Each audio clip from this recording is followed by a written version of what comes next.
Okay. Uh, Actually, today in today's lecture, we will discuss the last topic basically of our syllabus that we already know. It's not that very new. So in this 1 hour class, I'll try to finish it.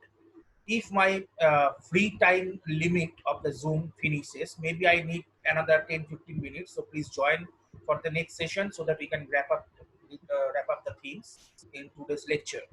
Okay. Now, in today's lecture, we'll roughly discuss the genetic organization of prokaryotes and eukaryotes. Okay, we'll roughly discuss the genetic organization of prokaryotes and eukaryotes. I think in your unit 4, this chapter is there.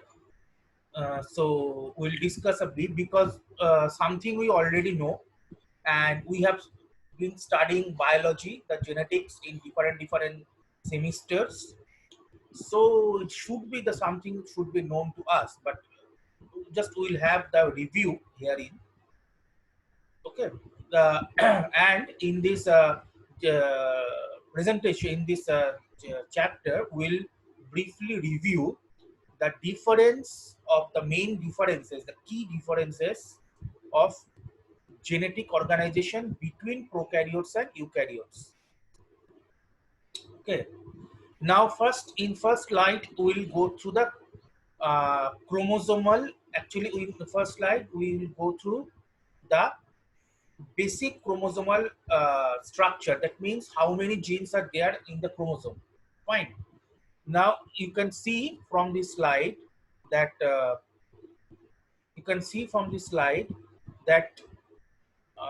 these there are some number of genes represented here. That is, there may be there are variable number of genes between prokaryotes and eukaryotes. Okay, usually genes are situated in prokaryote. Genes are situated in chromosome. Chromosomes are situated in nucleus. Okay, because genes are part of DNA, so they are situated in chromosomes, and chromosomes are situated in nucleus. This is our central dogma of molecular biology. That's DNA copies RNA, and RNA translates to polypeptide. You all know this. Actually, the things we'll discuss, many things you already know. But the thing is that the number of genes can vary from 500 to 60,000. If you go to prokaryotes, such like Mycoplasma, which is a type of bacteria, Mycoplasma, it has only 500 genes. But when you are coming to eukaryotes, the gene complexity varies and the number of genes in eukaryotic chromosome increases. It is around 20,000 to 25,000 for a human being, and for rice, it may be around 50,000 to 60,000. Okay? It may be 50,000 to 60,000 for rice, 20 to 25,000 for human being, and 500 genes, as low as 500, it is in Mycoplasma. Now, what is the basic difference in prokaryote and eukaryote? There are 3-4 key differences. Okay, there are 3-4 key differences. The first difference is that we know that the first difference lies in haploid and diploid set. Haploid and diploid set. Haploid and diploid means what? In prokaryote, the nucleus is haploid nucleus. Okay, the chromosome is haploid, but in eukaryote the chromosome is diploid. That means in prokaryote there is one copy of chromosomal DNA. In prokaryote there is one copy of chromosomal DNA, but in eukaryote we have two copies of chromosomal DNA. In eukaryote we have two copies of chromosomal DNA, which is called the two copies of chromosomal DNA. Each chromosome is present in duplex. Each chromosome is present in two sets. It is called alleles. It is called allele, alleles. We already know that chromosomes are present in alleles, but there is no allele in prokaryote. Okay, in human being, how many chromosomes are there? We represent 2n equal to 46. 2n equal to 46. That means it is a diploid set. 2n equal to 46. That means 23 pairs. In eukaryote, it is 23. In human being, it is 23 pairs. Out of this, 22 pairs are somatic chromosomes. That means normal cell lines, and one pair is sex chromosome. That is can be either divided in XX or XY depending on male and female. If it is male, it is XY. If it is female, it is XX. No such kind of divisions, no such kind of duplex or allele segregation present in prokaryote. Okay. This is haploid and diploid.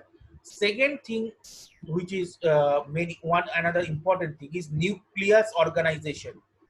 Nucleus organization. That means how the nucleus is organized. In prokaryote, the organization is much simpler. That's why they are called prokaryote.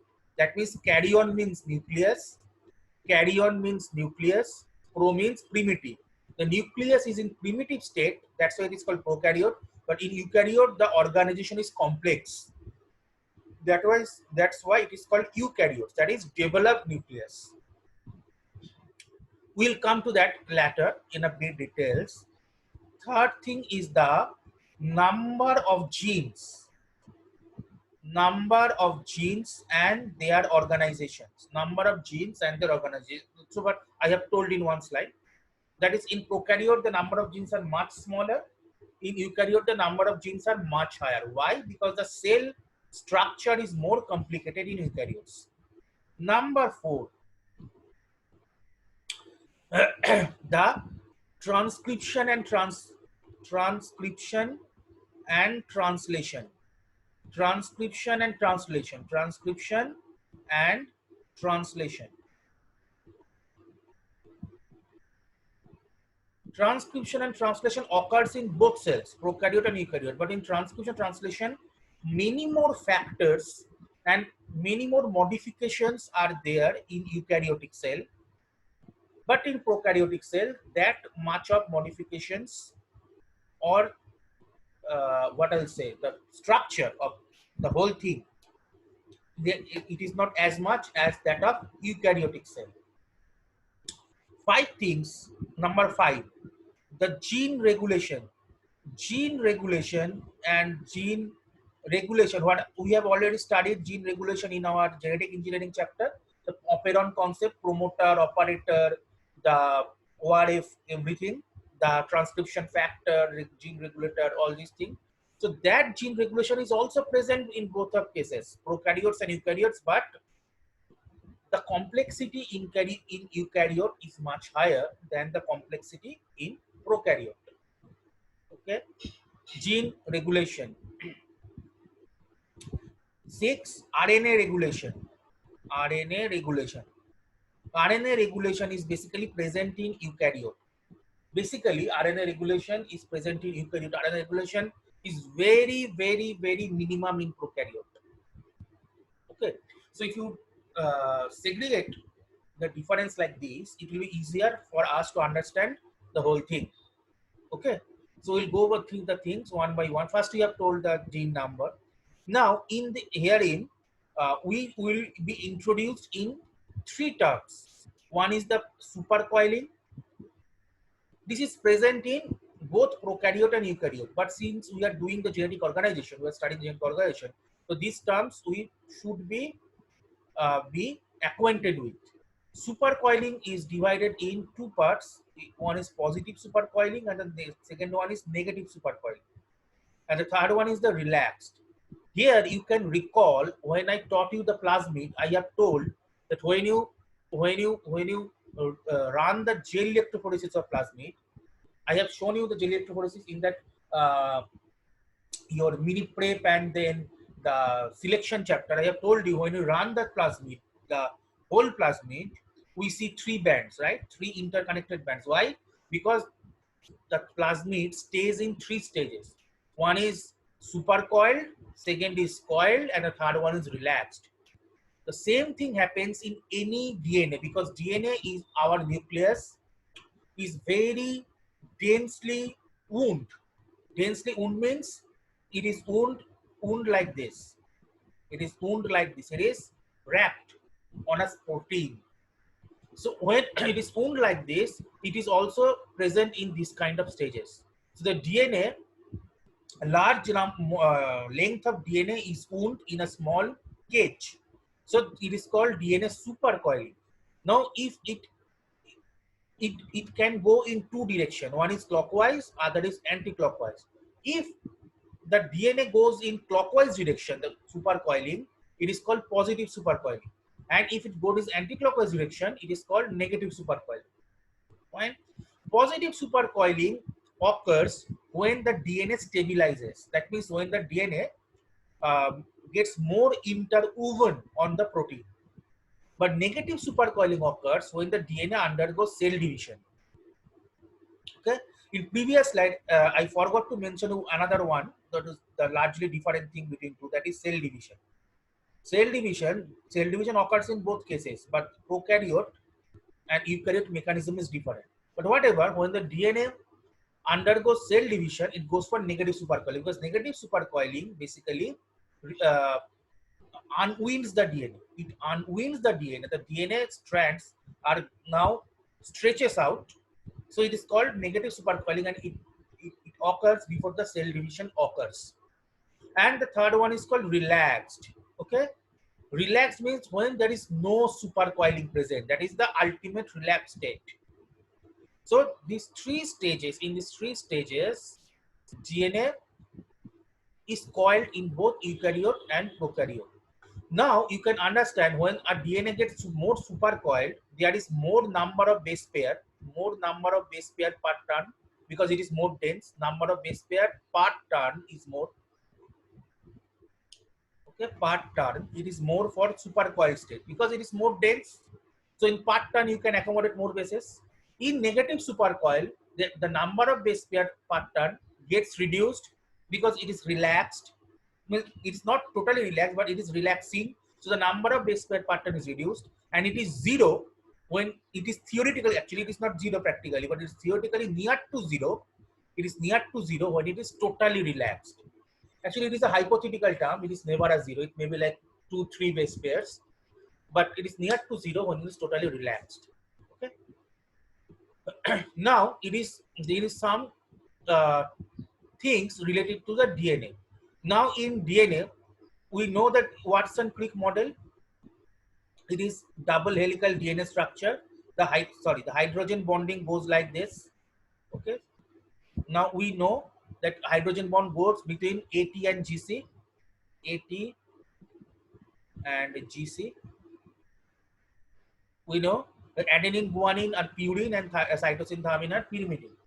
Now the thing is that what is the chemistry? What is the architecture of the DNA? Okay, that in DNA there are two kinds of groups. Okay, when the DNA helix like this, the groups are formed. This is the groups. Now there are two kinds of groups. One is called major group. Here, one is major group and one is minor group. The major group, that the length of the or the diameter of the major group, that means say this is the length of the major group is 22 angstrom and length of the minor group is 12 angstrom. So one total turn of a DNA consists one major group and one minor group. Always like that. One total turn of a DNA consists one major group and one minor group.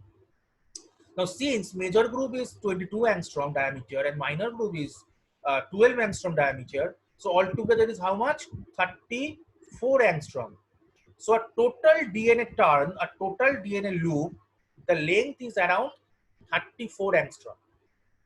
34 angstrom, within that major group is 22 and minor group is 12 angstrom. Okay. So this is the first thing we want to note. Now, second thing is that this is true for both prokaryote and eukaryote. Okay. So total length here it is 34 and sorry, it is total length is 34 angstrom, and the diameter means if this is the double helical DNA, the cross section is the diameter, not this transverse section, but this cross section we call as a diameter. The cross length, the length between two points when you go crosswise within the double helical DNA loop. This is called diameter. This diameter is around 20 angstrom.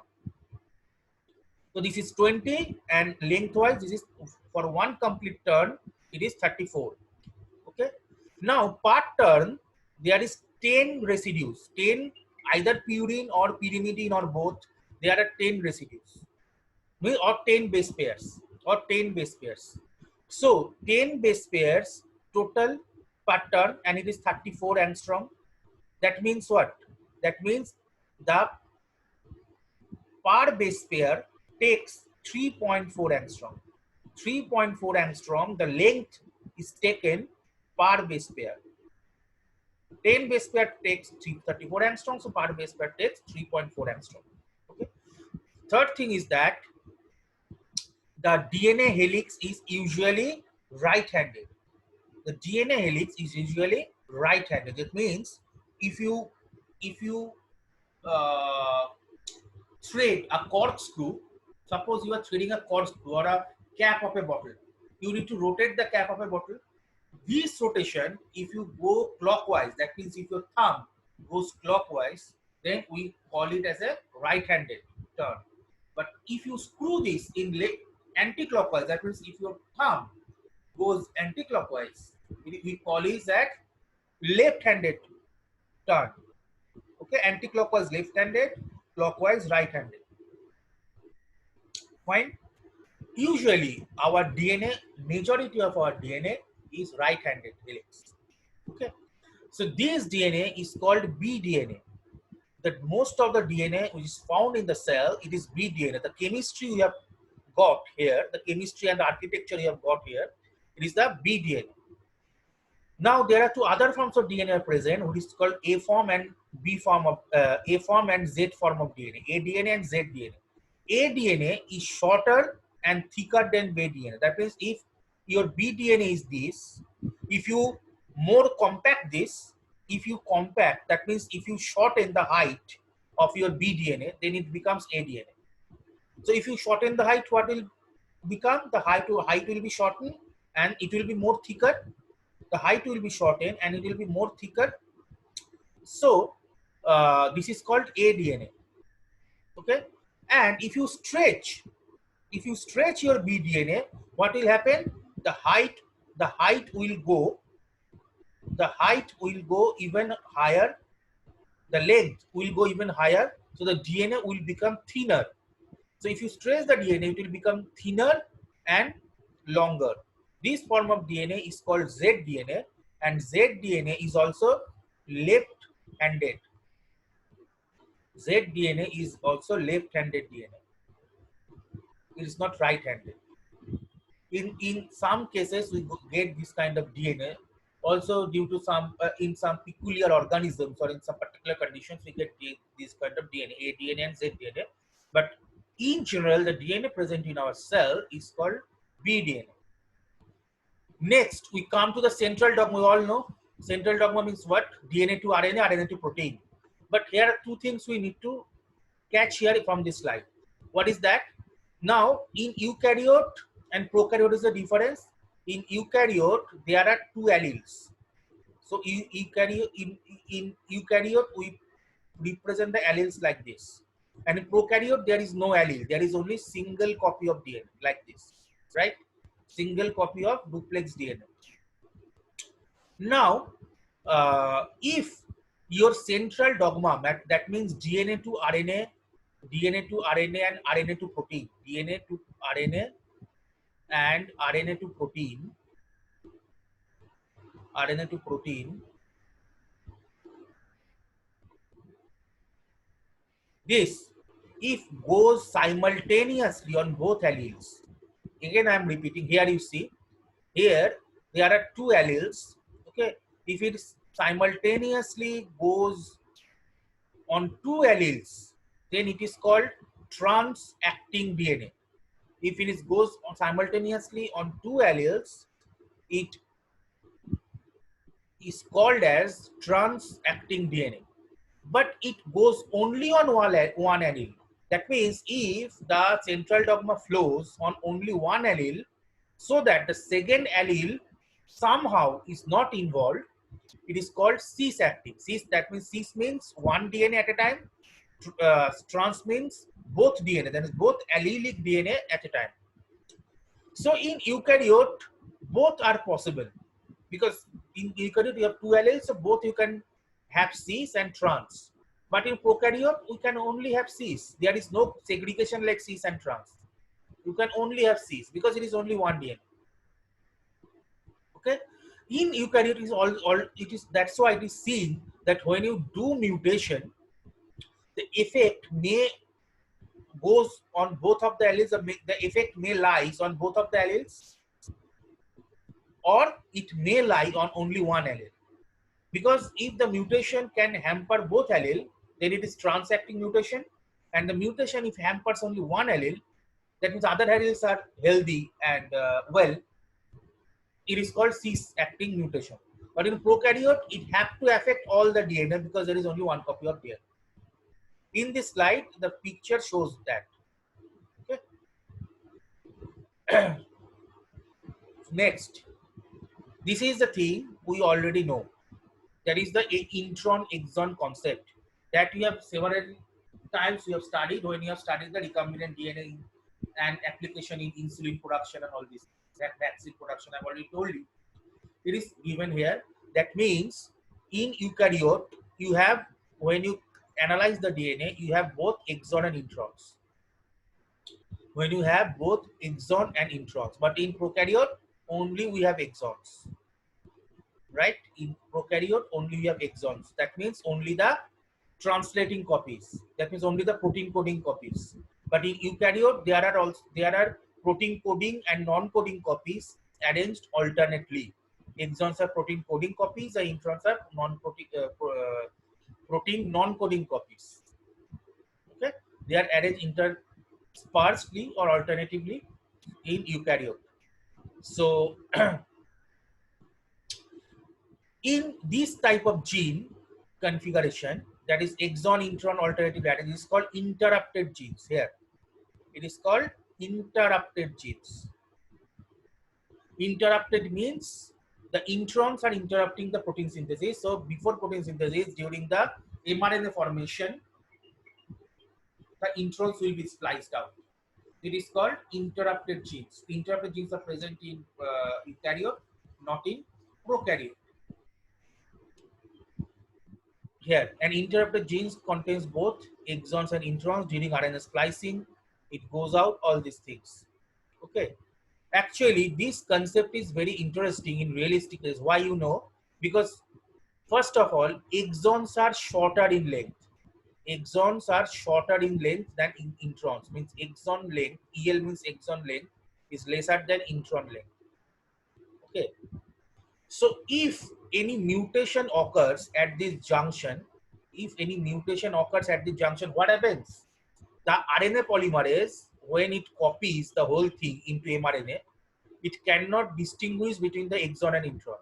Because first of all, exon length is shorter, so it suddenly comes to intron, but it cannot recognize the intron because if any mutation occurs here, okay, if any mutation occurs here, it cannot distinguish the exon and intron. So what it does, it carries some portion of the intron also. And when this some portion of the intron is carried, okay, there is the malaceous copy of mRNA. There is some malforming copy of mRNA, and that leads to disease formation. Okay. So many of the diseases are caused by the deleterious mutations in intron. Actually, one thing I will also share with you, exons are usually GC rich. Exons are usually GC rich, but introns are usually AT rich. That's why GC base pair is very important for our cell. Okay. You have seen about 15% of the point mutations that cause human diseases disrupt splicing. Okay, that means here, if during mRNA formation, this splicing occurs, so the introns are spliced out. But if there are the mutations, the splicing will not occur and introns will be carried. That will cause to diseases. Okay, uh, and this exon intron complicacy also follows evolutionary pattern. That means yeast yeast in say E. coli. E. coli is prokaryote. Yeast is the very near eukaryote to prokaryote, because after yeast the unicellular eukaryote yeast, and then we come to the complex like Drosophila melanogaster, then human. So in yeast, in E. coli, no exon, no introns are present. So 100% are uninterrupted genes. 100% genes are uninterrupted. In yeast, 85% genes are uninterrupted. So only 15% are interrupted, 85% uninterrupted. In 85% genes, there are no introns. But when you come to human, you know how much percent is exon? It is one exon is 1% of the whole chromosome. Exon is 1% of the whole chromosome, and 5% of the whole genome. 5% of the whole genome and 1% of the whole chromosome, exon. So now you see how much complex the chromosomal architecture becomes when you comes to hierarchy of eukaryote in terms of exon and intron. Okay, so this part is over. Now we come to Chargaff's rule. Okay, we come to Chargaff's rule. In Chargaff's rule, what happens? In Chargaff's rule, there are 4 rules. In first rule, I think you have already studied, but I'll just review. The first rule states that DNA helix are double-stranded and they are complementary to a base pair. That means A couples with T and G couples with C. The second rule is called parity rule. Okay, the second rule is called parity rule. The second rule, parity rule, means it tells that the amount of AT base pair and amount of GC base pair in a genome is almost same. That means both of them share nearly 50% of the whole genome. This is 50%, this is 50%. Okay, this is 50% and this is 50%. AT and GC, both of them, this AT base pair and GC base pair, share almost equal halves in the whole genome. The third rule says, it is called cluster rule. Cluster rule says if one strand of DNA is AT rich, the other strand of the DNA will be GC rich. That means AT and GC, I will not say AT rich, GC rich, I'm sorry. It will not good to say like this. If one strand of DNA is purine rich, then other strand of DNA should be pyrimidine rich. It should be better to call like this way. That means purine and pyrimidine, they have some cluster formation. They will not be haphazardly dispersed on a particular strand. One strand will be rich on one type of base pair and the other strand will be rich on other kind of base pair. This is the third rule. This is called cluster rule. And the fourth rule are called selection pressure.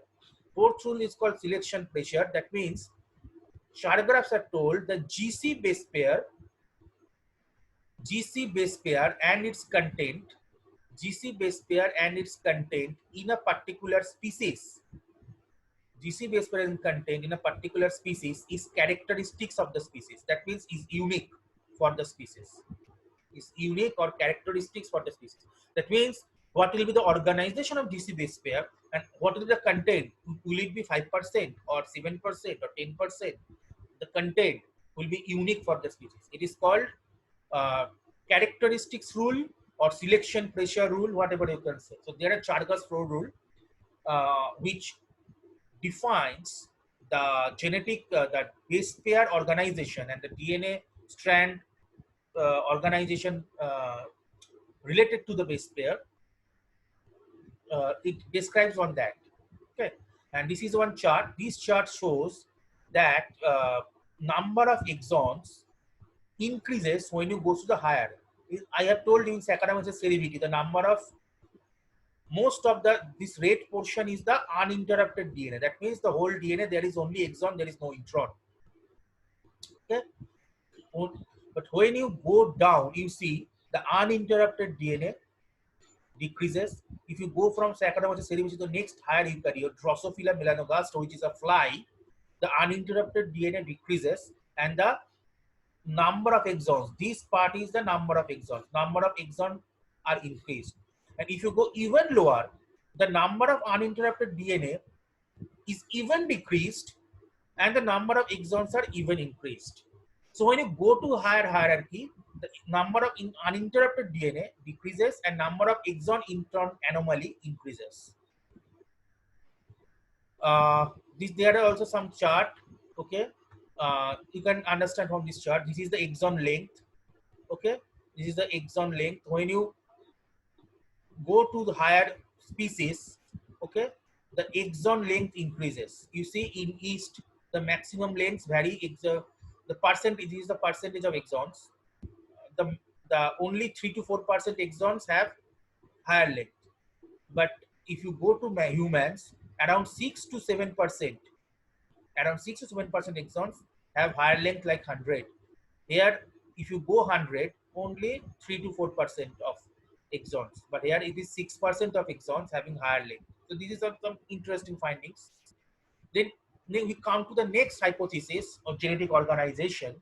This is also mostly seen in eukaryote. In prokaryote, it is seen, but it is mostly seen in eukaryote. It is called overlapping gene. Overlapping gene means in one open reading frame, you have overlap of two genes. That means maybe one gene is like this, maybe the second gene is like this. This may be of one gene, gene 1.